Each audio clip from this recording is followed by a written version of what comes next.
জয় মা দয়াময়ী। তো দেখো আজকে আবার একটা নতুন ভিডিও নিয়ে চলে আসলাম। দেখো এখন কিন্তু প্রচুর পরিমাণে ঠান্ডা পড়ে গেছে দেখছো? যার জন্য কিন্তু মাকে সুন্দর করে চাদরটা দিয়ে দিয়েছি। দেখো তো কেমন লাগছে মাকে চাদর দিয়ে দেওয়াতে। দেখেছো এটা এর আগের বছরের চাদর, একদম নতুন চাদর এর আগের বারের। দেখো কত সুন্দর লাল রঙের চাদর, লাল পেড়ে শাড়ি। মাকে কিন্তু একদম রানীমা রানীমা লাগছে। দেখছো কত সুন্দর রানীমার মতো সেজে আছে আমার রাজরাজেশ্বরী মা, সোনা মা, আমার দয়াময়ী মা, আমার মিষ্টি মা। কত সুন্দর লাগছে দেখো মাকে। মাকে দেখলেই যেন একদম প্রাণটা জুড়িয়ে যায়, তাই না? তোমরা সকলে দর্শন করো মায়ের বিরল রূপ। মাকে কেউ সামন থেকে তো দর্শন করতে পারো না, তাই তোমরা কেউ আসতেও পারো না। আর কেউ আসতে চাও কিনা আমি জানি না। তো নিশ্চয়ই অনেক ভক্তরা রয়েছে দূর থেকে দর্শন করে মাকে আসতে চাও, মায়ের মন্দিরে আসতে পারো না, তাই তোমরা দেখো মায়ের এই রূপ। তোমরা মাকে মোবাইল থেকেই দর্শন করো, মোবাইল থেকেই মাকে জানাও মনের মনস্কামনা। মা অবশ্যই তোমাদের মনস্কামনা পূর্ণ করবে। ঠিক আছে? জয় মা দয়াময়ী। তো দেখো আজকেও কিন্তু সুন্দর করে মাকে সাজিয়ে পুজো দিয়েছি। দেখেছো মায়ের বেদিতেও একদম ফুল দিয়ে সাজিয়ে দিয়েছি। আর এই যে আমাদের দুর্গতি নাশিনী মা দুর্গা, মাকে আজকে বাতাসা দিয়ে ভোগ দিয়েছি। ঠিক আছে? দেখো কত সুন্দর লাগছে মাকে। একদম রাজেশ্বরী মা, আমাদের সোনামণি মা। কত সুন্দর মায়ের রূপ, দেখলেই প্রাণ জুড়িয়ে যায়। আর কিছু ইম্পর্টেন্ট কথা তোমাদেরকে যেটা বলতে চাই আমি মন্দিরের বিষয়ে, সেটা আরেকটা ভিডিও বানাবো। তো মাকে দর্শন করতে করতে তোমরা কিছু কথা বলি আমি, সেটা শোনো। ঠিক আছে? যেমন অনেকে মায়ের উপর থেকে ভরসা হারিয়ে ফেলো, বা মনের মধ্যে সন্দেহ নিয়ে মায়ের কাছে মানত করো, বা মনে সন্দেহ নিয়ে পুজো দাও। যেমন এখানে মায়ের কাছে যাচ্ছি, মাকে বললাম মনস্কামনাটা পূর্ণ হবে তো, মা মনের ইচ্ছাটা পূর্ণ করবে তো। অনেকে আবার এটাও ভাবো এতগুলো টাকা দিয়ে মায়ের পুজোর ডালা কিনে, মায়ের পুজোর জিনিসপত্র কিনে মাকে পুজো দিলাম, বৃথা যাবে না তো টাকাগুলো? মায়ের কাছে মনস্কামনাটা পূর্ণ হবে তো, মা পূর্ণ করবে তো? এই রকম সন্দেহবাতিক মন মানসিকতা নিয়ে যারা পুজো দেয় বা মায়ের কাছে মানত করে, তাদের মনস্কামনা কোনো দিনই পূর্ণ হবে না। যেখানে সন্দেহ নিয়ে যে কোনো পুজো বলো, যাই বলো, যেখানে সন্দেহ নিয়ে যেটাই হোক না কেন, সেটা কখনোই পূর্ণ হবে না। আর এখন মানুষ সব স্বার্থবাদী হয়ে গেছে, ভগবানকেও স্বার্থবাদী মনে করে। যেমন ভগবানকে বলে, ঠাকুর বা মা তুমি আমাকে এই মনের ইচ্ছাটা পূর্ণ করে দাও, আমি তোমাকে সোনার গয়না গড়িয়ে দেব, তোমাকে আমি এক প্যাকেট সন্দেশ দেবো, তোমায় ভোগ দেবো, যদি আমার এই মনের ইচ্ছাটা পূর্ণ করো তবেই দেবো। আর যদি মনের ইচ্ছা মা পূর্ণ না করে বা পূর্ণ না হয়, তাহলে কি মাকে তুমি পুজো দেবে না? মা তো মনের ইচ্ছা পূর্ণ করে। কিছু কিছু এমন জিনিস আছে যেটা হওয়ারই নয়, সেটা যদি তুমি মাকে জানাও, যেটা একদম তোমার নিয়তিতে আছে যে এই জিনিসটা হবে না, তুমি যদি তাও মাকে জানাও, তারপরে যদি তখন বলবে যে মনস্কামনাটা যদি পূর্ণ না হয় সেই জিনিসটা, তখন তুমি মাকে বলবে যে মা তো আমার মনস্কামনা পূর্ণ করলো না, তাহলে আমি মাকে পুজো দেবো না। এটা কিরকম? ভগবানকে কখনো স্বার্থবাদী মনে করবে না।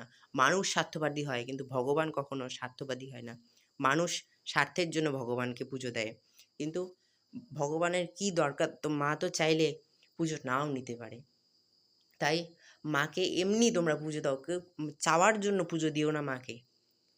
ভালোবেসে ভক্তি ভরে মাকে পুজো দাও, মনের ভক্তি দিয়ে মাকে পুজো দাও। কেউ চাওয়ার জন্য, পাওয়ার জন্য ভগবানকে পুজো দিও না। যে পাওয়ার জন্য, পাওয়ার আশায় পুজো করবে, তার মনস্কামনা কোনো দিনও পূর্ণ হবে না। কিন্তু যারা সত্যিকারে বিপদে পড়ে যাচ্ছে, যারা সত্যিকারের দুঃখী, সত্যিকারের যাদের কষ্ট, তারা অন্তর থেকে ভক্তি ভরে ভালোবেসে অন্তর থেকে একবার মাকে ডাকো, দেখবে তোমাদের মনস্কামনা অবশ্যই পূর্ণ হবেই হবে। অন্তর থেকে যারা একদম মানে সত্যিকারের মন প্রাণ দিয়ে একদম যেন কথাটা, তোমাদের মনের কথা যেন মায়ের কাছে পৌঁছে যায়, সেভাবে তোমরা মাকে ডাকো, দেখবে অবশ্যই তোমাদের মনস্কামনা পূর্ণ হবে। তো জানো তোমরা এখানে মা যে কত জাগ্রত। তোমরা ক্যামেরায় কতটুকু বুঝতে পারছো কিনা আমি জানি না।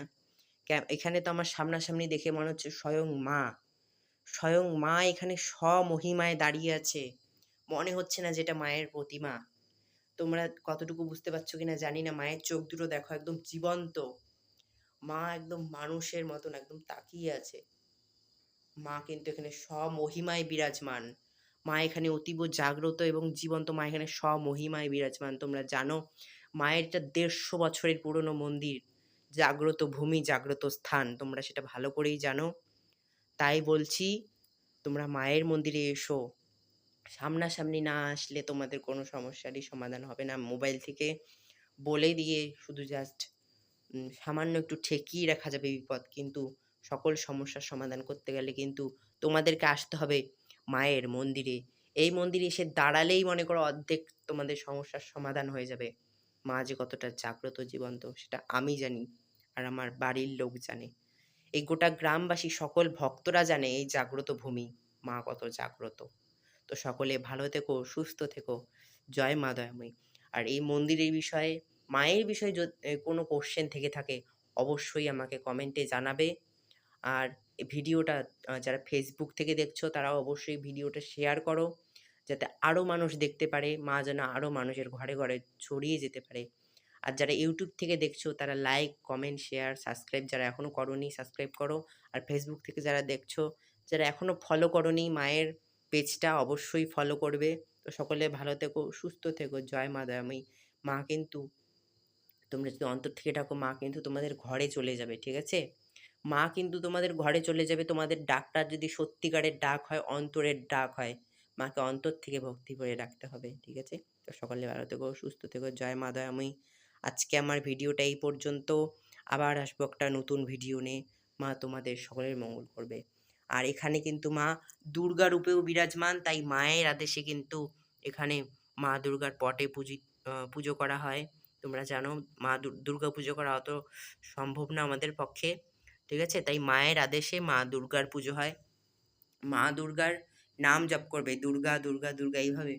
তোমরা যদি মা দুর্গার নাম জপ করো, মা দুর্গার নামেও কিন্তু তোমাদের সকল বিপদ কাটবে। যত দুর্গতি রয়েছে স্বয়ং মা দুর্গা কিন্তু কাটাবেন। এখানে কিন্তু মা দুর্গা রূপেও বিরাজমান। এখানে মা দুর্গা রূপেও বিরাজমান। মা দুর্গা তোমাদের সকল বিপদ দুঃখ হরণ করবেন। জয় মা দুর্গা। দুর্গতি নাশিনী মা আমার, দুর্গা, দুর্গা, দুর্গতি নাশিনী মা। দুর্গা, দুর্গা বলে তোমরা এইভাবে মন্ত্র জপ করবে। দুর্গা, দুর্গা, দুর্গা। সারাদিন জপ করতে থাকবে। যদি ৩৩ কোটি বার জপ করতে পারো তবেই জপের ফল পাবে। আর এমনিতে তোমরা যদি পারো ১০৮ বার মা দুর্গার নাম জপ করবে। মা দুর্গার নামেরও কিন্তু অপার মহিমা। তো শিবধামের গুরুদেব একটা ভিডিও ছেড়েছেন মা দুর্গার নামের যে কতটা শক্তি, কতটা মহিমা। মা দুর্গার দুর্গা নামটা কেন হলো, দুর্গা নাম জপ করলে কি হয়, সেই বিষয়ে কিন্তু গুরুদেব একটা ভিডিও ছেড়েছে। তোমরা মা দুর্গার নাম জপ করবে, অনেক ফল পাবে। তো সকলে ভালো থেকো, সুস্থ থেকো। জয় মা। আজকে আমার ভিডিওটা এখানেই শেষ করলাম মাকে দেখিয়ে। আর যার যেটা মনস্কামনা আমাকে কমেন্টে জানাবে, মাকে জানাবে। তো জয় মা।